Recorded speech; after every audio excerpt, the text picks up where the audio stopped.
Shalom saudara yang dikasih dalam Tuhan. Sukacita saya dapat kembali menyapa setiap umat Tuhan melalui program Bible and Coffee ini. Kita bersyukur karena Tuhan tolong kita setiap kali menghadapi setiap pergumulan. Karena kita percaya tidak ada masalah, tidak ada pergumulan yang melebihi kekuatan kita sebagai manusia. Sebab Allah setia, karena kesetiaannya itulah Dia menyediakan jalan keluar buat setiap kita. Karena itu melalui program Bible and Coffee ini saya mau ajak setiap kita umat Tuhan untuk tetap kuat. Karena bagian kita adalah menguatkan hati kita, menguatkan kepercayaan kita. Karena sejatinya Tuhan sudah memberikan yang terbaik dalam hidup kita. Tugas kita cuma percaya, yaitu dengan menguatkan hati kita untuk tetap terus berjalan maju. Karena itu dimanapun Bapak Ibu Saudara berada, melalui program ini saya juga kembali mengajak setiap umat Tuhan yang sudah terberkati melalui program Bible and Coffee ini, di mana kita merenungkan firman Tuhan setiap pagi. Ayo bantu bagikan kembali saudara yang dikasih dalam Tuhan, agar program ini boleh terus menjadi berkat bagi banyak orang ya. Kita berdoa, kita datang sama Tuhan. Bapak, terima kasih buat setiap anugerah, setiap kasih karunia, kebaikan Tuhan yang Tuhan terus nyatakan dalam kehidupan kami. Kami bersyukur pemeliharaan Tuhan ajaib, tidak pernah terlambat Tuhan menolong setiap kami. Karena itu kami rindu untuk terus membekali diri kami dengan firman Tuhan. Karena kami percaya Injil adalah kekuatan Allah yang menyelamatkan setiap kami. Dan oleh karena firman-Mu kami dibersihkan setiap hari. Sehingga pada akhirnya kami semakin hari semakin hidup mempermuliakan nama Tuhan. Roh Kudus sampaikan sesuatu bagi masing-masing kami. Urapi kami dengan roh hikmat dan wahyu sehingga kami mengerti akan kebenaran yang memerdekakan kami. Dalam nama Yesus Kristus Tuhan kami berdoa. Haleluya. Amin. Amin. Puji Tuhan. Saudara dikasih dalam Tuhan, saya percaya kebanggaan kita adalah ketika kita tahu bahwa kita berjalan tidak pernah seorang diri. Ya, karena ada janji firman Tuhan, Immanuel, Allah menyertai kita, maka kemanapun kita pergi, melangkah, dimanapun kita berada, badai pergumulan apapun yang kita hadapi, kita punya Tuhan yang menyertai kita. Itu sebabnya kenapa dalam 1 Korintus pasal 3 ayat 16 firman Tuhan bilang begini, "Tidak tahukah kamu bahwa kamu, saudara dan saya, adalah bait Allah, rumah Allah, dan bahwa roh Allah diam di dalam kamu?" Jadi yang perlu saudara dan saya ketahuilah bahwa ada pribadi yang berkuasa berjalan bersama-sama dengan kita. Itu dulu. Karena seringkali kenapa kita takut gitu loh. Kenapa kita khawatir, kenapa kita hidup tertekan, karena kita gak menyadari hal ini. Mungkin ada banyak dari kita tahu tentang hal ini. Oh, saya tahu bahwa tubuh saya adalah bait Roh Kudus. Tapi tahukah engkau bahwa Roh Kudus itu selalu ada dalam kehidupanmu, kapanpun, dimanapun, bahkan apapun yang ketika apapun yang kau hadapi. Ketahuilah bahwa ketika kita tahu akan hal ini, kita tahu siapa yang menyertai kita. Saudara, ketika kita masih anak-anak, ketika kita takut menghadapi setiap apapun yang kita lihat gitu kan, ada orang yang mukanya menyeramkan gitu ya, menakuti kita waktu kita masih anak-anak, tentu kita akan lari kemana saudara? Tentu kita akan lari ke orang tua. Kita akan lari ke bapak kita lari ke mama kita. Kenapa? Karena kita tahu dia selalu ada bersama-sama dengan kita. Sama dalam hidup orang percaya pun demikian. Ketika kita menghadapi sesuatu yang mengkhawatirkan kita, sesuatu yang menakutkan kita, ketika kita sadar bahwa kita tidak pernah berjalan sendiri, saya percaya gak akan ada orang Kristen lemah.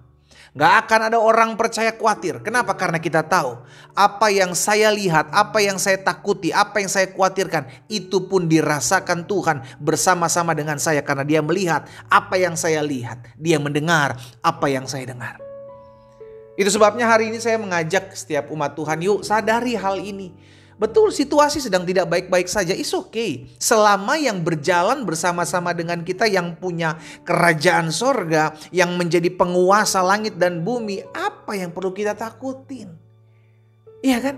Apa yang perlu kita takutin? Kan kita takut ketika kita berjalan sendiri, kita khawatir ketika kita tidak ada yang menemani. Sehingga akhirnya kita sebagai manusia makhluk sosial, kita butuh orang lain, kita butuh pribadi lain yang ada bersama-sama dengan kita, maka kita tahu, oh, saya perlu orang, saya perlu pribadi, saya perlu ada yang menyertai saya ketika saya menghadapi kesusahan ini, ketika saya menghadapi kekhawatiran ini, ketika saya menghadapi masalah ini, saya perlu satu pribadi. Dan ketahuilah, Yesus bersama-sama dengan saudara dan saya dan tidak pernah meninggalkan kita. Sama-sama taruh tangan kanan kita di dada yuk. Sama-sama bilang sama saya perlu sadari bahwa Yesus selalu ada buat hidup saya. Amin. Amin saudara. Ketahuilah ini, engkau sebagai seorang istri menghadapi suamimu, menghadapi anak-anakmu. Engkau seorang suami menghadapi istrimu, menghadapi pekerjaan, bisnismu yang sedang naik turun, menghadapi anak-anakmu. Ketahuilah engkau tidak pernah berjuang sendiri. Engkau tidak pernah berjuang sendiri. Masalahnya kita nih sebagai manusia suka lupa ketika ketakutan melanda, kekhawatiran melanda. Kita coba segala sesuatu, akhirnya kita panik. Kita takut sendiri, kita khawatir sendiri. Saudara ingat ketika murid-murid bersama-sama dengan Yesus naik perahu, maka ada taufan, ada angin sakal, dan mereka panik karena Alkitab bilang air sudah mulai masuk ke dalam perahu. Dan saudara tahu apa yang Alkitab catat? Posisi Yesus di mana? Posisi Yesus sedang tidur, saudara. Ya. Posisi Yesus sedang tidur. Sama dalam kehidupan kita pun, kalau kita membiarkan roh Allah itu tertidur dalam hidup kita, kita gak mau dipimpin oleh roh Allah, maka siap-siap engkau hidup dalam kepanikan. Siap-siap engkau hidup dalam kekhawatiran, ketakutan, karena engkau membiarkan dirimu pakai kekuatanmu sendiri, berusaha mengeluarkan air dari perahu. Sama seperti murid-murid. Panik, akhirnya ujung-ujungnya membangunkan Yesus. Guru, tidak peduli kami binasa. Yang disalahin Yesus. Dibilang Yesus tidak peduli. Seringkali kita begitu. Kita dalam hidup kita yang ngatur sendiri. Kita yang sok paling pintar, sok paling tahu. Tapi ketika ada tekanan, udah panik, udah mau tenggelam hidup kita, kita datang sama Yesus. Lalu kita mulai nyalain Yesus. Tuhan, kok kayaknya Tuhan gak tolong saya sih. Kok kayaknya Tuhan membiarkan hidup saya. Kok kayaknya Tuhan gak peduli. Kadang kita yang sering kali membiarkan Yesus tertidur dalam hidup kita. Dan terbukti ketika Yesus bangun, sudah dikasih dalam Tuhan, di perahu apa yang terjadi?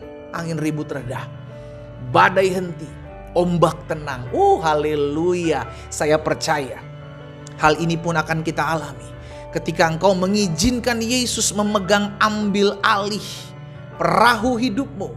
Maka engkau akan lihat segala sesuatunya engkau akan bisa lewati, segala sesuatunya engkau akan bisa jalani.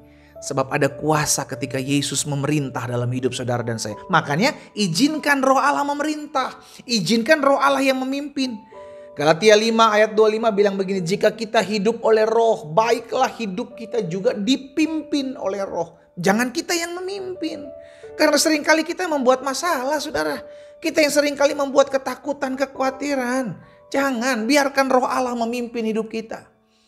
Saya ajak setiap kita umat Tuhan hari ini dimanapun kau mendengarkan renungan singkat melalui program Bible and Coffee ini. Ingatlah Allah menyertai saudara dan saya. Kalau Allah dalam Kristus Yesus menyertai saudara dan saya, maka izinkan dia memerintah dalam hidup kita. Izinkan dia memimpin hidup kita.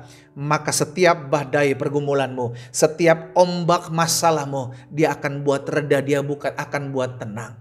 Tapi sebaliknya, ketika kita yang mengambil alih perahu kehidupan, bersiap-siaplah karena air dari laut akan mulai masuk dalam perahu hidupmu, dan itu yang akan membuat perahu hidup kita semakin hari semakin tenggelam. Jangan biarkan Yesus tertidur, izinkan Yesus mengambil alih perahu hidup kita. Kita berdoa, kita datang sama Tuhan. Bapa, dalam nama Tuhan Yesus, kami tahu dan kami bersyukur karena Engkau ada dalam hidup kami. Engkau Immanuel, Engkau tidak pernah meninggalkan kami. Engkau Immanuel, Engkau tidak pernah membiarkan kami. Hari ini firman sudah termaterai dalam hati kami. Bapa, hamba berdoa dalam nama Yesus.